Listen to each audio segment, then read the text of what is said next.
नमस्कार, this is Harish Washne. I welcome you all to inside tutorials. तो आज हमारा टॉपिक क्या रहने वाला है? आज हमारा टॉपिक रहेगा रिफ्रैक्शन ऑफ लाइट। उसमें भी हम एक टॉपिक को कवर करेंगे आज, जो है refraction of light through the glass slip. देखो, रिफ्रैक्शन एक ऐसा फिनोमिना है जो हम डे टू डे लाइफ में देखते हैं। उसके लिए एग्जाम्पल से समझता हूँ। देखो, मेरे सामने क्या है, एक एक सिंपल है, ग्लास मैंने लिया है और कांच का ग्लास है, ट्रांसपेरेंट है, जिसमें आप देख सकते हो, बट ये खाली है अभी। और इसमें मैंने क्या करा, एक पेंसिल प्लेस कर दी। तो आप कहोगे सर ये पेंसिल हमें दिख रही है, अब क्या करें इसका? तो बेटा इसका देखो हम क्या करते हैं, मैंने क्या करा, इसके अंदर एक पानी पोर करता हूँ। और जैसे ही मैंने ये पानी पोर करा इसके अंदर, तो अगर आप इसे थोड़ा एंगल से देखोगे तो आपको ये क्या नजर आ रही होगी कि ये जो हमारी पेंसिल है ये बेंट हो गई है। ये ओरिजिनल जिस डायरेक्शन में जा रही थी थोड़ा सा इधर हट गई है। तो ये क्या फिनोमिना है? ये फिनोमिना क्या है? रिफ्रैक्शन ऑफ लाइट का। और अगर मैं इसको ठीक इस तरीके से रखता हूं तब तो मुझे ऐसा कोई रिफ्रैक्शन नहीं दिख रहा। बट अगर मैं इसे थोड़ा सा टिल्ट कर देता हूं तो मुझे ये थोड़ी सी पेंसिल बेंट नजर आ रही है। तो ये सारे फिनोमिना हम किससे एक्सप्लेन कर सकते हैं? Refraction of light. एंड हाँ, ये वीडियो थोड़ा लेंथी ज्यादा है, but I can guarantee you कि जितने कंसेप्ट यहां पर आपके क्लियर होंगे और कहीं नहीं होंगे। तो stay tune with me and watch the entire video. तो आज हम अपना नया टॉपिक स्टार्ट करते हैं क्लास 10 फिजिक्स का, जिसमें हम पढ़ेंगे रिफ्रैक्शन ऑफ लाइट। उसमें भी सबसे पहला टॉपिक है हमारा refraction of light through glass slip. तो स्टार्टिंग करने से पहले हमें यह समझना जरूरी है कि रिफ्रैक्शन होता क्या है। तो उसको समझते हैं एक बार कि what do you understand by this term which we called as refraction. तो रिफ्रैक्शन का स्टडी करने के लिए मैंने आपके सामने कुछ इमेजेस पुट कर रखी हैं, है ना। ये आप देख सकते हो ग्लास ऑफ वाटर, इसमें मैंने पेंसिल अगर यहाँ पर हम पुट करते हैं तो ये कुछ टूटी हुई नजर आती है। सिमिलरली एक एक्सपेरिमेंट आप सबने भी करा होगा अपने घर पर कि हम एक अगर एक ट्रांसपेरेंट बीकर लेते हैं या ग्लास लेते हैं, उसमें वाटर पूर कर दें, उसके ऊपर अगर हम उसके अंदर एक कॉइन प्लेस कर देते हैं तो वो कॉइन हमें उठा हुआ नजर आता है अपनी ओरिजिनल पोजीशन से। तो ये सब सारे फिनोमेना जो भी आपको दिख रहे हैं सामने, ये किसकी वजह से है? रिफ्रैक्शन ऑफ लाइट की वजह से है। जैसे यहाँ पर एक एग्जाम्पल और आप देख सकते हो कि यहाँ पर एक ग्लास है और यहाँ पर एक गर्ल है। तो उसका जो ओरिजिनल फेस है उसकी एक छोटी इमेज मुझे यहाँ पर बनती हुई नजर आ रही है। तो ये सारे फिनोमेना हम एक्सप्लेन करेंगे रिफ्रैक्शन ऑफ लाइट के थ्रू। एंड इस वीडियो को एंड तक जरूर देखना, क्योंकि एंड में एक बोनस है आपके लिए इस वीडियो के एंडिंग में। तो स्टे ट्यून विद मी। तो स्टार्ट करते हैं। सबसे पहले हमें ये समझना जरूरी है कि रिफ्रैक्शन ऑफ लाइट क्या होता है। तो रिफ्रैक्शन ऑफ लाइट हमारे पास क्या है? It is the bending of light as it passes from one transparent medium to another due to the change in speed। तो रिफ्रैक्शन ऑफ लाइट की डेफिनेशन अगर मैं समझूं तो रिफ्रैक्शन ऑफ लाइट एक ऐसा फिनोमिना है जहां पर जो लाइट है वो बेंड होती है। और बेंड क्यों होती है? क्योंकि वो जब लाइट हमारी एक ट्रांसपेरेंट मीडियम से दूसरे ट्रांसपेरेंट मीडियम में जाती है तो उसकी स्पीड चेंज हो जाती है, जिसकी वजह से बेंडिंग होती है ना। अब आप सोचो क्या होगा, सर ये मैं समझ में नहीं आ रहा, कहाँ रिफ्रैक्शन, कहाँ पे बेंडिंग, कहाँ पे मीडियम, ट्रांसपेरेंट मीडियम, ये सब क्या है? तो देखो, सबसे पहले एक एक करके समझते हैं। ट्रांसपेरेंट मीडियम हम सबको पता है कि एक ऐसा मीडियम जिसमें मैं आर या पार देख सकता हूँ, उसे ट्रांसपेरेंट मीडियम कहते हैं। ठीक है। उसके बाद यहाँ पर एक लिखा हुआ है that is refraction of light का कॉज क्या होता है? बिकॉज तो change in the speed of light in different medium. हमें पता है कि हमारी जो स्पीड होती है लाइट की, है ना, द स्पीड ऑफ लाइट, अगर हम एयर और वैक्यूम में बात करते हैं तो हम मैं इतना पता है कि हमारी जो स्पीड होती है लाइट की दैट इज 3 × 10⁸ मीटर पर सेकेंड। पर ये जो स्पीड है लाइट की ये चेंज होती है। चेंज कैसे? मतलब कि अगर मैं अलग कोई मीडियम लूंगा, फॉर एग्जांपल यहाँ पर आपके सामने एक ग्लास स्लैब ले रखी है मैंने, ये ग्लास स्लैब है, ट्रांसपेरेंट मीडियम है। सबसे पहले हमें कंडीशन देखनी है, ट्रांसपेरेंट मीडियम है, बिल्कुल है। तो जैसे ही यहाँ पर हमने एक लाइट रे डाली है, तो देखो इसका ओरिजिनल जो पाथ था वो कहाँ, तो जो ओरिजिनल पाथ है इसका वो क्या होना चाहिए था, इसका जो ओरिजिनल पाथ है वो यहाँ से अगर वो जा रही है तो वो ये होना चाहिए था इसका ओरिजिनल पाथ, सीधे सीधे निकल जाती है यहाँ से एक लाइट रे। बट ये यहाँ पर लाइट रे बेंड हो गई है ना, और यहाँ पर बेंड होने के बाद चलो ठीक है, फिर ये लाइट रे इस तरीके से निकल जानी चाहिए थी, बट यहाँ पर भी बेंडिंग हो गई। तो ये सारे जो फिनोमिना है हम किससे एक्सप्लेन करते हैं, ये सारे फिनोमिना हम एक्सप्लेन करते हैं due to the refraction of light. तो हमें अभी इतना समझ में आ चुका है कि रिफ्रैक्शन ऑफ लाइट एक ऐसा फिनोमिना है जहां पर लाइट बेंड करती है जब लाइट एक ट्रांसपेरेंट मीडियम से दूसरे ट्रांसपेरेंट मीडियम में एंटर करती है, और रीजन क्या होता है, due to the change in its speed. अब यहाँ पर अगर मैं आपसे कहूँ तो हमारे पास एक ट्रांसपेरेंट मीडियम है एयर, यहाँ पर अगेन एक ट्रांसपेरेंट मीडियम है ग्लास स्लैब। तो यहाँ पर जैसे ही लाइट एंटर करती है एक ट्रांसपेरेंट मीडियम से दूसरे ट्रांसपेरेंट मीडियम में, तो लाइट बेंड होती है। अब आपके दिमाग में एक नेक्स्ट क्वेश्चन स्ट्राइक करेगा कि सर यहाँ पर हम देख सकते हैं बेंडिंग थोड़ा कम हो रही है, मतलब जाना ऐसे चाहिए था इस तरफ मुड़ गई, यहाँ पर जाना इस डायरेक्शन में चाहिए था यहाँ पर मुड़ गई है। तो ये चीज हम कैसे डिसाइड कर पाते हैं, तो उसको मैं आगे ही एक्सप्लेन करूंगा कि what is the reason behind. अब सबसे पहले हम ये समझते हैं कि आपने कहा कि change in speed of light in different medium होता है जिसकी वजह से रिफ्रैक्शन ऑफ लाइट होता है। तो उसको थोड़ा डिटेल में समझते हैं। तो यहाँ पर हमारे सामने कुछ टर्म्स हैं जो हम बोलते हैं। सबसे पहले ऑप्टिकल डेंसिटी क्या होता है। देखो आपने मास डेंसिटी सबने पढ़ा होगा, है ना, केमिस्ट्री में हम पढ़ते हैं mass density is defined as a ratio of mass upon volume. तो ये मास डेंसिटी होता है। अब इसी तरीके से ऑप्टिकल डेंसिटी होता है। यहाँ पर जो वर्ड है वो हम क्या लगा रहे हैं, ऑप्टिकल। ऑप्टिकल का मतलब है it has to do something with the light. क्योंकि अगर आप देखते हो, अगर आप किसी स्पेक्ट्स की दुकान पर जाते हो तो वहां पे क्या लिखा होता है, फॉर एग्जाम्पल दुकान पर लिखा होता है गुप्ता ऑप्टिकल्स, है ना। तो वो ऑप्टिकल्स मतलब क्या होता है कि हम एक ऐसे फिनोमिना की बात कर रहे हैं जहां पर हम लाइट रे की स्टडी करेंगे। तो इसी तरीके से ऑप्टिकल डेंसिटी क्या होती है, it is a measure of how much a medium can slow down the light.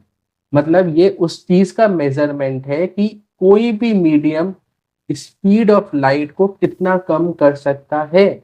This is called as optical density. तो इसको हम ऐसे कह सकते हैं, ऐसा कोई मीडियम जिसकी हायर ऑप्टिकल डेंसिटी होगी वो ज्यादा धीरे करेगा स्पीड ऑफ लाइट को, एज कंपैरिजन टू एक ऐसा मीडियम जिसकी ऑप्टिकल डेंसिटी कम है। नेक्स्ट हम स्टडी करते हैं refractive index. This is the very important topic और बहुत इंपॉर्टेंट डेफिनेशन है, क्योंकि इसी के ऊपर बेस्ड है आपके आने वाले टॉपिक्स। तो ध्यान से समझिएगा इसे। रिफ्रैक्टिव इंडेक्स एक ऐसा डायमेंशनलेस नंबर है, मतलब डायमेंशनलेस नंबर क्यों है वो आपको बताता हूं, जो ये इंडिकेट करता है कि हमारी लाइट कितना, जो हमारी स्पीड है लाइट की वो कितनी कम हुई है एक मीडियम से दूसरे मीडियम जाने में। तो अभी तक हम ये कह रहे थे कि रिफ्रैक्शन एक ऐसा फिनोमिना है जहां पे लाइट बेंड हो रही थी, और बेंड जब हो रही थी जब एक ट्रांसपेरेंट मीडियम से दूसरे ट्रांसपेरेंट मीडियम में जा रही थी। फिर हमने उसका रीजन समझा कि उसका रीजन ये था कि हमारी जो स्पीड है लाइट की वो कम हो रही थी एक मीडियम से दूसरे मीडियम में जाने में, इसलिए लाइट बेंड हो रही थी। तो ये हमें पता कहाँ से चलता है कि लाइट की स्पीड कितना कम हुई है, तो ये हमें पता पड़ता है रिफ्रैक्टिव इंडेक्स से। तो हम इसको ऐसे भी लिख सकते हैं कि refractive index is defined as the ratio of speed of light in air और vacuum to the speed of light in any medium। तो एक और डेफिनेशन मैंने आपके सामने लिख दी है किसकी, रिफ्रैक्टिव इंडेक्स की, कि refractive index is defined as the ratio of speed of light in air और vacuum to the speed of light in any medium. इसका रिप्रेजेंटेशन हम रिफ्रैक्टिव इंडेक्स का एन से लिखते हैं, कहीं कहीं आपको बुक में म्यू से भी रिप्रेजेंटेड होता है, तो दोनों है ये सही है।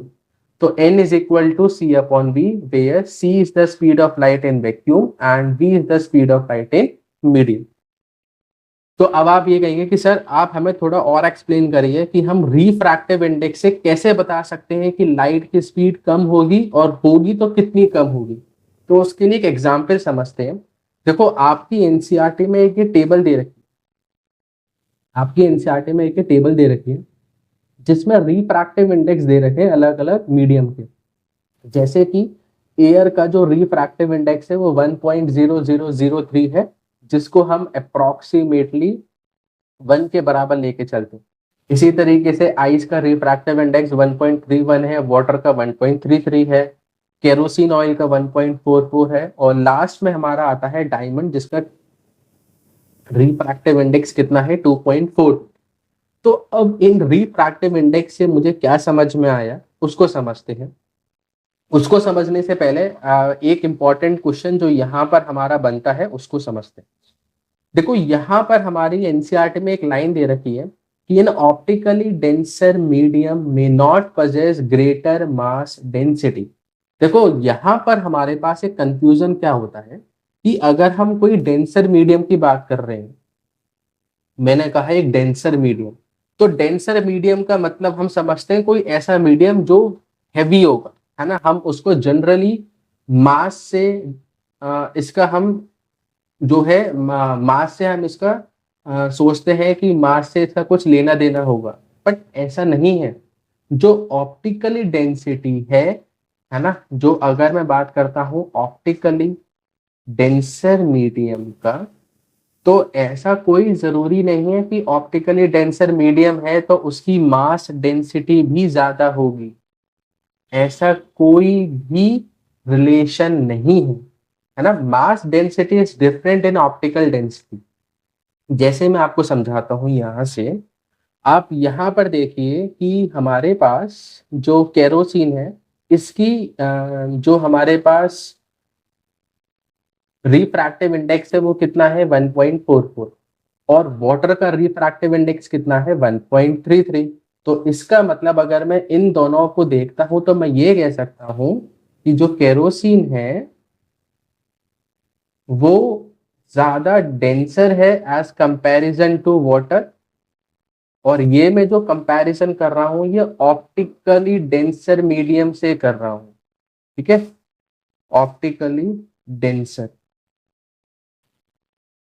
और किस बेसिस पे ये मैं कर पा रहा हूं, by seeing their refractive index. Refractive index को मैं शॉर्ट में लिखूंगा RI। तो हम इस टेबल से ये कह सकते हैं कि केरोसिन हमारा ऑप्टिकली डेंसर है एज कंपैरिजन टू वाटर। ठीक है बात।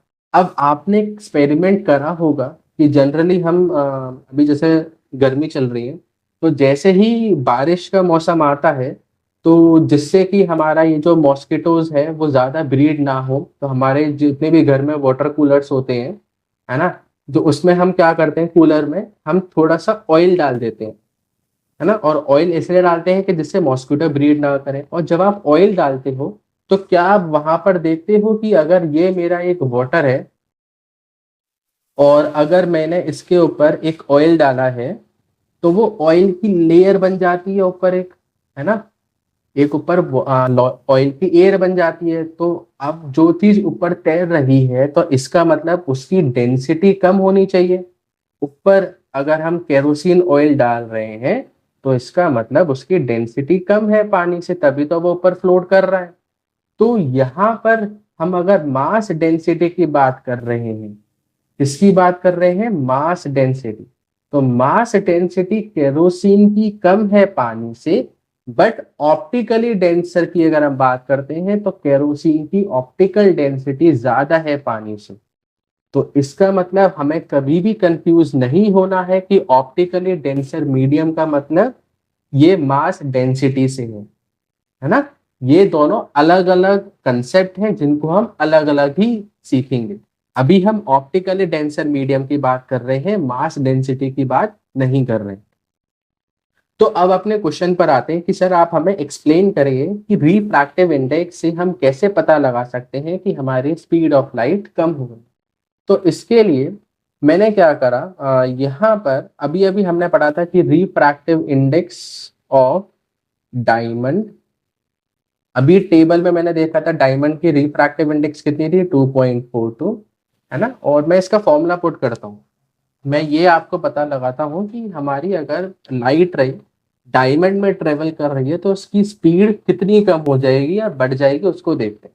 मेरे पास फॉर्मूला क्या था कि रिफ्रैक्टिव इंडेक्स इज C/V। इस फॉर्मूले को मैंने पुट करा तो n की जगह रखा 2.42।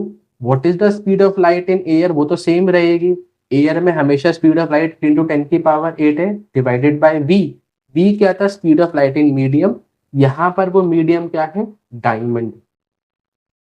क्यों, क्योंकि मैंने रिफ्रैक्टिव इंडेक्स भी किसका लिया है, डायमंड का लिया है। तो यहां से अगर मैं v निकालना चाहूं तो वो हो जाएगा 3 × 10⁸ अपॉन 2.42।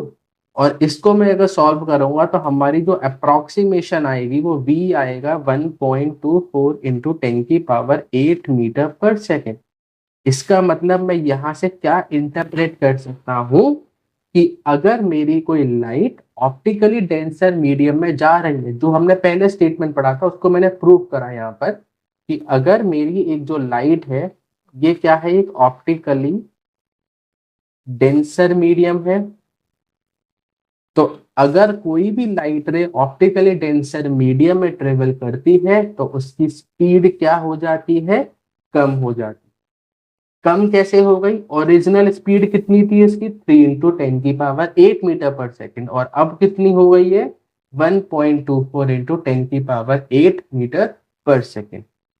तो यहां से हमने ये सीखा कि रिफ्रैक्टिव इंडेक्स से हम कैसे जज कर सकते हैं कि हमारी स्पीड ऑफ लाइट कम हुई है, तो कितनी कम हुई है, तो हम इस फॉर्मूले में लगाकर पुट कर सकते हैं और हमारा आंसर आ जाएगा। नेक्स्ट देखते हैं, कुछ लॉज पढ़ते हैं रिफ्रैक्शन के। तो रिफ्रैक्शन के लॉज क्या है, सबसे पहला लॉ है हमारे पास the incident ray, the refracted ray and the normal to the interface of two media. अब यहाँ पर जो वर्ड है ना मीडिया, देखो मीडिया कोई ये हमारा न्यूज चैनल का या फिर कोई मीडिया प्लेटफॉर्म नहीं है। यहाँ पर हम मीडियम का अगर मैं प्लूरल लेता हूं तो वो मीडिया कहलाता है ना। तो उसको ऐसे समझेंगे, the incident ray, the refracted ray and the normal to the interface of two media all lie in the same plane. मतलब इंसिडेंट रे हम ऑलरेडी पढ़ चुके हैं, इंसिडेंट रे कौन सी होती है, जो हमारे सरफेस पे स्ट्राइक करती है, तो ये हमारी एक इंसिडेंट रे है ना। नॉर्मल हम ऑलरेडी स्टडी कर चुके हैं। अब उसके बाद आता है रिफ्रैक्टेड रे, जैसे वहां पर हमने पिछले लेक्चर्स में पढ़ा था रिफ्लैक्टेड रे, तो यहाँ पर हम पढ़ रहे हैं रिफ्रैक्टेड रे। तो ये क्या है, रिफ्रैक्टेड रे। रिफ्रैक्टेड रे क्यों है ये मेरे पास, क्योंकि यहाँ पर हमारी जो लाइट है वो बेंड हो गई है, तो ये रिफ्रैक्टेड रे है। तो यहाँ पर मैंने एक ग्लास स्लैब लिया है जिसको मैंने नेम कर दिया है PQRS। दो ट्रांसपेरेंट मीडियम लिए हैं, पहला मीडियम है एयर, दूसरा ट्रांसपेरेंट मीडियम क्या है, ग्लास। यहाँ से मेरी एक इंसिडेंट रे आती है, मैंने यहाँ पर नॉर्मल बनाया है, इस इंटरफेस पे PQ एक इंटरफेस है जहाँ पर रिफ्रैक्शन होगा। मैंने यहाँ पर एक नॉर्मल ड्रॉ करा, और नॉर्मल ड्रॉ करने के बाद मैंने देखा कि लाइट जो है हमारी वो बेंड हो गई है इधर की तरफ, तो ये रिफ्रैक्टेड रे। इसी तरीके से ये निकाला मैंने एंगल ऑफ इंसिडेंस। याद करो हमने पिछले लेक्चर में क्या पढ़ा था, the angle between the normal and the incidence ray is called as the angle of incidence. तो ये एंगल ऑफ इंसिडेंस है। अब ये हो जाएगा angle of refraction. Angle of refraction क्यों बोल रहा हूं मैं, क्योंकि ये रिफ्रैक्टेड रे और नॉर्मल के बीच में एंगल है, इसलिए इसको बोला है एंगल ऑफ रिफ्रैक्शन। ठीक है, अब बाकी जो इसमें ई लिखा हुआ है वो हम आगे पढ़ेंगे, है ना। अब पढ़ते हैं second law. Second law important है क्योंकि इसको स्नेल्स लॉ भी कहा जाता है। तो what is the second law, second law ये कहता है the ratio of sine of angle of incidence to the sine of angle of refraction is constant for a given pair of medium. तो इसका मतलब कि यहाँ पर सबसे पहले आपको ये समझ में नहीं आ रहा होगा साइन क्या है। देखो आप क्लास 10th में ही टिग्नोमेट्री पढ़ोगे, है ना। तो टिग्नोमेट्री में आप पढ़ोगे रेशियोज ऑफ एंगल, तो उसमें से एक रेशियो होता है साइन। तो ये टिग्नोमेट्री का कंसेप्ट है जो हम आगे लेक्चर्स में भी कवर करेंगे। तो अभी हम इतना समझते हैं कि it is the ratio of sine of angle of incidence to sine of angle of refraction, है ना, इज कांस्टेंट। तो स्नेल्स लॉ ये कहता है कि अगर मैं साइन आई और साइन आर का अगर मैं यहाँ पर रेशियो लेता हूं तो वो हमेशा कांस्टेंट आएगा for a given pair of medium. मतलब अगर मैंने जो भी मीडियम लिए हैं, जैसे यहाँ पर मैंने एयर लिया है और यहाँ पर मैंने ग्लास लिया है, तो इन दो मीडियम के लिए ये जो रेशियो है एक पर्टिकुलर एंगल ऑफ इंसिडेंस और एंगल ऑफ रिफ्रैक्शन के साइन का, वो हमेशा कांस्टेंट आएगा। और वो किसके बराबर होता है, n/2 यहाँ पर n तो हमने पढ़ा था रिफ्रैक्टिव इंडेक्स। अब ये 2/1 का मतलब है कि हम बात कर रहे हैं n/2 is the refractive index of second medium with respect to the first medium. तो सेकंड मीडियम का रिफ्रैक्टिव इंडेक्स किसके रेस्पेक्ट में, फर्स्ट मीडियम के रेस्पेक्ट। इसी तरीके से अगर लिखा होता है n/2 तो इसका मतलब refractive index of first medium with respect to second medium। तो इतना समझ में आ चुका हमें कि n/2 का मतलब क्या है, n/2 का मतलब क्या है। अब आगे बढ़ते हैं। अब हम पढ़ते हैं कि जब अब आपने यहाँ पर पिछली स्लाइड में देखा था यहाँ पर कि ये जो लाइट है कुछ जाना ऐसे चाहिए था, इधर की तरफ बेंड हो गई, ये कम बेंड हुई है, ये ज्यादा बेंड हुई है। तो इस बेंडिंग का मतलब क्या है या फिर ये बेंडिंग क्यों हो रही है और इस डायरेक्शन में ही क्यों हो रही है वो देखते हैं। सबसे पहले हम देखते हैं कि जब लाइट एक डेंसर मीडियम में ट्रेवल कर रही है, डेंसर मीडियम और रेयरर मीडियम आपको समझा देता हूं मैं इससे पहले। देखो रेयरर मीडियम और डेंसर मीडियम क्या होते हैं। रेयरर मीडियम मतलब जिसका डेंसिटी कम होगा वो रेयरर मीडियम हो जाएगा, और डेंसर मीडियम जिसकी डेंसिटी ज्यादा होगी वो डेंसर मीडियम बन जाएगा। जैसे कि हमने एग्जाम्पल लिया था पिछले केस में, यहाँ पर इस एग्जाम्पल को फिर से लेते हैं। यहाँ पर एक एयर है, यहाँ पर एक ग्लास है। मुझे पता है एयर की डेंसिटी कम है as comparison to glass slab, तो इसलिए एयर बन जाएगा एक रेयरर मीडियम और ग्लास से बन जाएगा एक डेंसर मीडियम। तो रेयर और डेंसर मीडियम का कंसेप्ट हम समझ चुके हैं। अब आगे आते हैं अपने पॉइंट पर कि जब एक लाइट डेंसर मीडियम में ट्रेवल करती है या एंटर करती है तो क्या होता है। तो यहाँ पर लिखा हुआ है व्हेन द लाइट रे फ्रॉम अ रेयरर मीडियम, मतलब एक ऐसा मीडियम जो लेस ऑप्टिकली डेंस है जैसे कि एयर, उससे लाइट ट्रेवल करती है डेंसर मीडियम में। डेंसर मीडियम मतलब जो ऑप्टिकली ज्यादा डेंस हो जैसे कि वाटर और ग्लास, तो उसकी स्पीड कम हो जाती है और वो बेंड कर जाती है किसकी तरफ, नॉर्मल की तरफ बेंड कर जाती है। नॉर्मल क्या होता था, एक इमेजिनरी लाइन जो उस पर सरफेस के परपेंडिकुलर होती थी पॉइंट ऑफ इंसिडेंस पर। तो इसको एक डायग्राम से समझते हैं। मेरे पास यहाँ पर एक ग्लास स्लैब है। अब यहाँ पर आप ग्लास स्लैब देखो तो एयर है और यहाँ पर एक ग्लास है। तो एयर क्या हो जाएगा, एक रेयरर मीडियम, और ग्लास क्या हो जाएगा, एक डेंसर मीडियम। तो लाइट रे लेकर आते हैं। लाइट रे आ रही है हमारे यहाँ पर, दिस इज द इंसिडेंट रे। लाइट रे ट्रेवल कहाँ से कहाँ कर रही है, रेयरर मीडियम से डेंसर मीडियम में कर रही है। तो लाइट की एंट्री कहाँ हो रही है, डेंसर मीडियम में, यहाँ पर हो रही है। यहाँ पर फिर हमने एक नॉर्मल बनाया। अब हमें पता है the angle between the normal and the incident ray is called as angle of incidence, तो मैंने एंगल ऑफ इंसिडेंस बनाया। अब हमने क्या था कि अगर ये ग्लास स्लैब नहीं होती, और अगर ये ग्लास स्लैब नहीं होती तो हमारी जो लाइट रे है वो इस डायरेक्शन में जाती। बट ग्लास स्लैब होने की वजह से आप देखिएगा ये लाइट रे बेंड हो गई, इसे जाना इस पाथ पर चाहिए था और ये नॉर्मल की तरफ, ये नॉर्मल है है ना, ये नॉर्मल है मेरी, तो ये नॉर्मल की तरफ बेंड हो गई, नॉर्मल इस डायरेक्शन में थी तो ये इस तरफ बेंड हो गई। तो this is the bending of light when the light travels from rarer medium to denser medium. यहां पर ये क्या है, एंगल ऑफ रिफ्रैक्शन।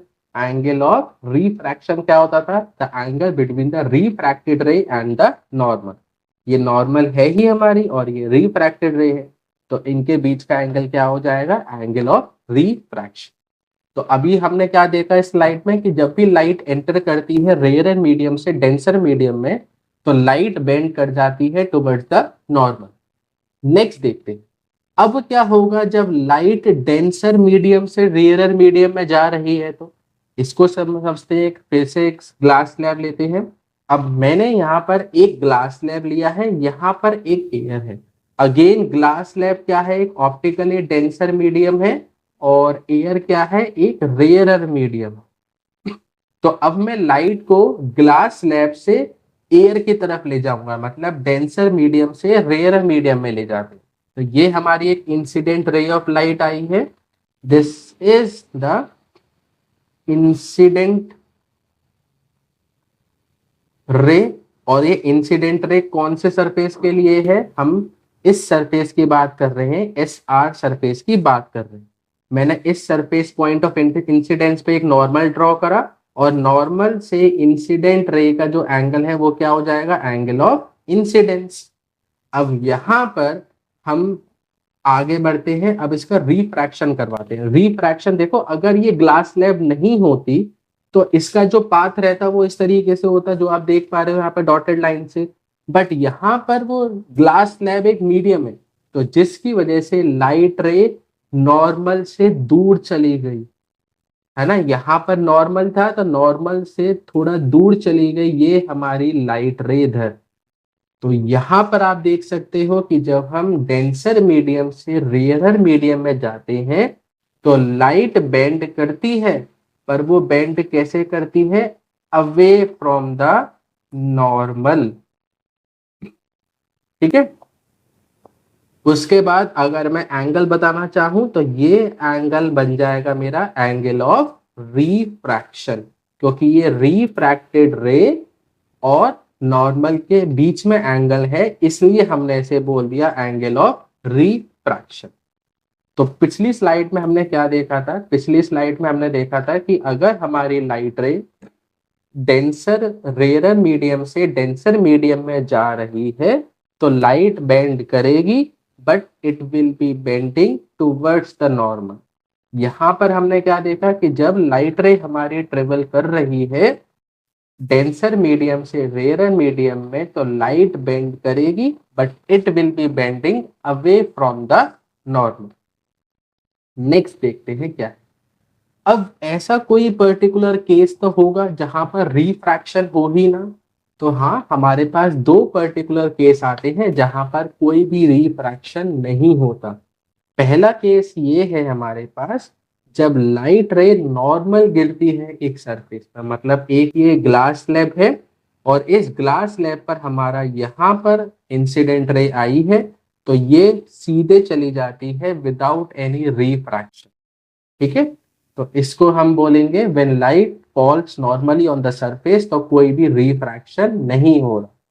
दूसरा इंसिडेंस आता है कि जब हमारे मीडियम सेम हो, सपोज यहाँ पर भी एयर है यहाँ पर भी एयर है, तो अगर आपकी कोई भी लाइट रे आएगी तो वो सीधा जैसे आई थी वैसे चली जाएगी, क्योंकि मीडियम ही सेम है, मीडियम अलग अलग है नहीं है, मीडियम सेम है, तो यहाँ पर कोई रिफ्रैक्शन नहीं होगा। तो दो हमने केसेस पढ़े जहां पर रिफ्रैक्शन नहीं होता है। नेक्स्ट देखते हैं, बहुत इंपॉर्टेंट टॉपिक है और बहुत कंसेप्ट भी आने वाले हैं इस टॉपिक पे, ध्यान से समझते हैं। That is the refraction of light through glass slab. एक आपके सामने ग्लास स्लैब है PQRS, इसमें रिफ्रैक्शन कैसे है उसको समझते हैं। यहां पर मेरी एक इंसिडेंट रे ऑफ लाइट आती है, तो I can say that this is the incident रे। अब ये हमारे पास जो मीडियम है यहाँ पर जो आप देख रहे हैं, ये मीडियम कौन सा है मेरे पास, ये है मेरे पास एक एयर, ये मीडियम कौन सा है मेरे पास, एक ग्लास, और अगेन ये मीडियम कौन सा है, एयर। अगर मैं एयर की बात करता हूं और एयर को मैं कंपेयर करता हूं इस ग्लास से, तो एयर एक रेयरर मीडियम है और ग्लास कैसा है, एक डेंसर मीडियम है। सिमिलरली एयर यहां पर जो है वो कैसा है, एक रेयरर मीडियम। तो अब समझते हैं इस डायग्राम को कि इस डायग्राम हमें क्या समझाना चाह रहा है। तो यहाँ पर एक इंसिडेंट रे आती है मेरी, और जो इंसिडेंट रे है वो स्ट्राइक कर रही है इस सरफेस पे, पी क्यू एक सरफेस है ना। पी क्यू क्या है, एक सरफेस है। मैंने यहाँ पर ये सरफेस माना है पी क्यू ग्लास स्लैब का, जहां पर ये इंसिडेंट रे आकर टकरा रही है। मैंने नॉर्मल ड्रॉ करा, इस नॉर्मल को मैंने नेम दिया N1, पहली नॉर्मल है इस सरफेस पे इसलिए से N1 दिया है। अब हमें पता है जब लाइट रे रेयरर मीडियम से डेंसर मीडियम में जाती है तो लाइट रे जानी तो ऐसे चाहिए थी, देखो इसका पाथ ये होना चाहिए था, बट ये नॉर्मल की तरफ बेंड हो जाएगी। नॉर्मल ये है तो ये इधर की तरफ बेंड हो जाएगी। अभी जब इधर की तरफ बेंड हो चुकी है तो ये जो हमारी रे आई है आपके सामने, ये कौन सी रे है, ये है मेरी एक रिफ्रैक्टेड रे, है ना। इसको मैं क्या बोलूंगा, इसको हम बोलेंगे रिफ्रैक्टेड रे। अब इसमें एंगल बता देते हैं, देखो ये है एंगल ऑफ इंसिडेंस, ठीक है। अब उसके बाद अब इस ग्लास स्लैब से इस लाइट रे को बाहर भी निकलना है, तो ये रिफ्रैक्टेड रे अब इस सरफेस के लिए, ध्यान से सुनना मैं जो वर्ड बोलूंगा, ये जो सरफेस है एस आर, क्या मैं ये कह सकता हूं कि ये जो रिफ्रैक्टेड रे आई है ये इस सरफेस के लिए इंसिडेंट रे का काम करेगी, क्योंकि इस सरफेस को तो पता नहीं है कि ये लाइट रे एयर से आ रही है ग्लास से आ रही है ना।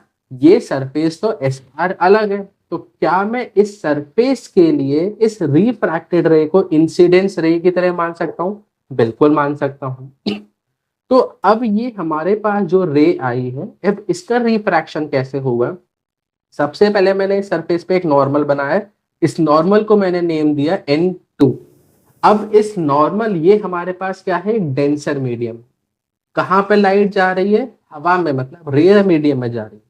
तो डेंसर मीडियम से जब रेयर मीडियम में लाइट ट्रेवल करती है तो वो लाइट नॉर्मल से अवे हो जाती है, क्योंकि अगर मैं इसे पीछे एक्सटेंड करता हूं तो इसे जाना तो इस डायरेक्शन में चाहिए था, बट ये इस डायरेक्शन में न जाकर नॉर्मल से दूर चलेगी। तो नॉर्मल से दूर यहां पर चली गई, तो हम कहेंगे कि ये जो हमारी रे है ये बाहर आ रही है एयर में, तो इसे मैं नाम दे देता हूं, this is the emergent ray. Emergent ray नाम मैंने इसलिए बोला है क्योंकि ये लाइट रे ग्लास स्लैब से निकलकर इमर्ज हो रही है, बाहर आ रही है एयर में, इसलिए मैंने इसे इमरजेंटली नाम दे दिया।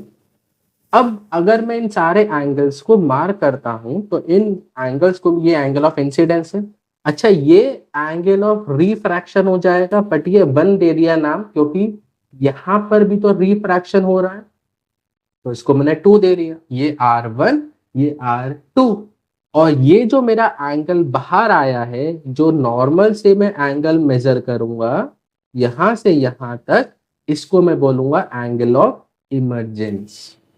तो ये E क्या है, E is the angle of emergence.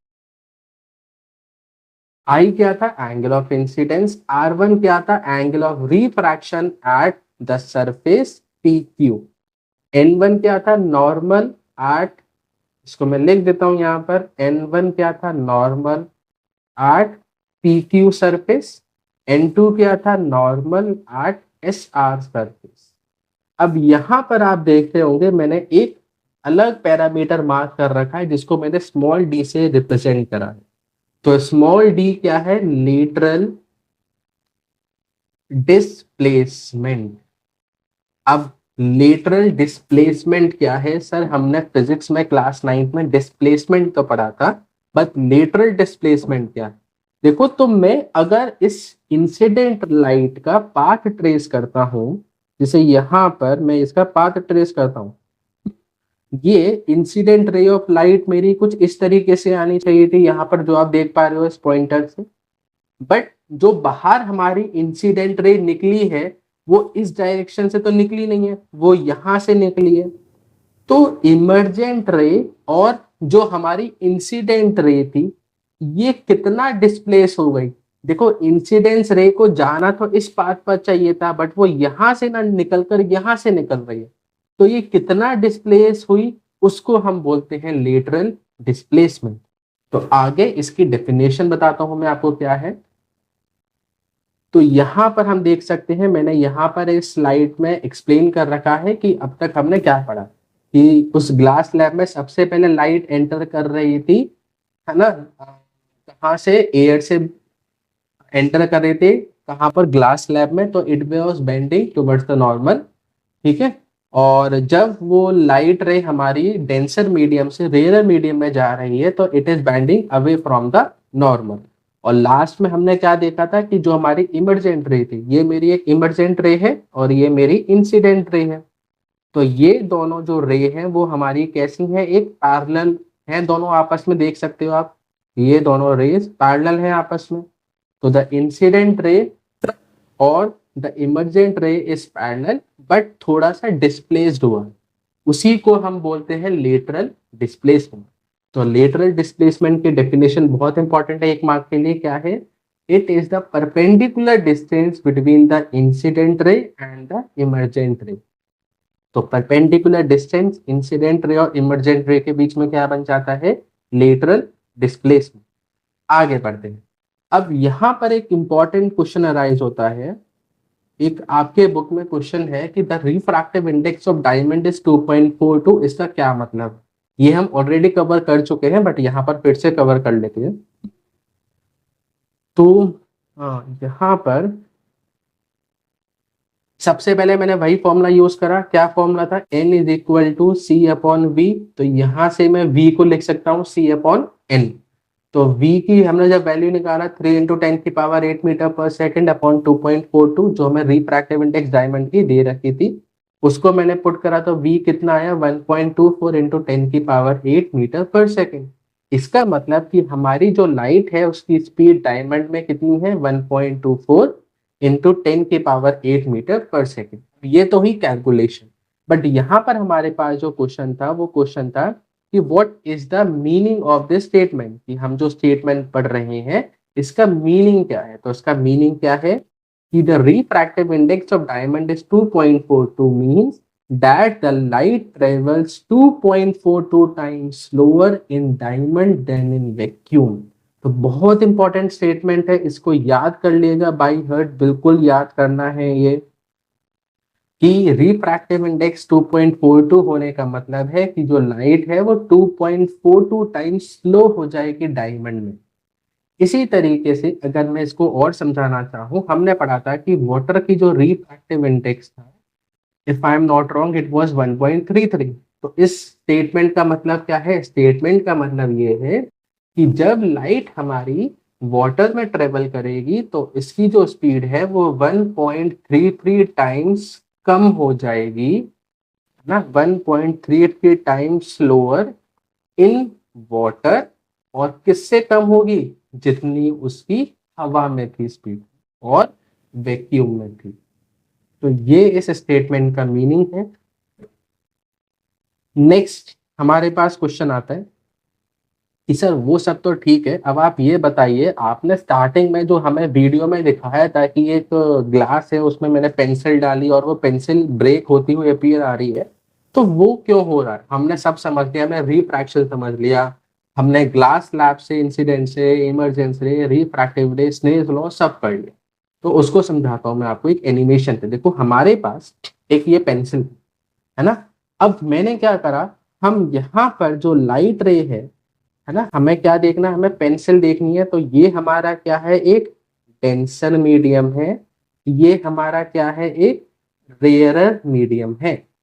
तो हम जब पेंसिल को देखते हैं तो पेंसिल हमें बेंट नजर आती है, उसको एक्सप्लेन करता हूं मैं यहाँ।